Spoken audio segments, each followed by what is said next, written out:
এবার দিন কি দিয়ে খাচ্ছ বলো, আর রান্না কেমন হয়েছে সেটাও বলো। দেখো আমি প্রত্যেক দিন রান্নার ভিডিও ছাড়ি, কেউ স্বাদ জানে না, শুধু শোনে। তুমি একদম বাস্তবিক কথা বলো।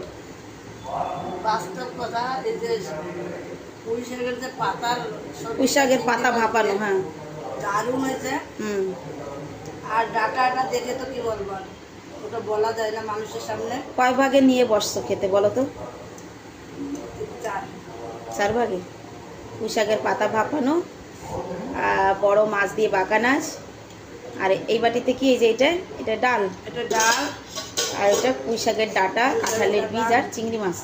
চিংড়ি মাছ দারুণ দারুণ, অনেকদিন পরে মন ভরে খাবার খাবার যে মনে হচ্ছে। তাই না? কারণ সবাই প্রত্যেকদিন ভিডিও দেখে, তারা স্বাদ বোঝে না। না, বলে নাও, আমি তো দেখি আমি কবে আসবো, সেটা আমার মনে হয় কবে আসবো। ওই জন্য তোমারে দিয়ে মানে সবার কাছে খবরটা পৌঁছানো হচ্ছে যে রান্না বাস্তবে কেমন হয়েছে। বাস্তবে পুঁই শাকের পাতা খেয়ে তোমার মনে শান্তি হয়েছে? যাক। দারুণ।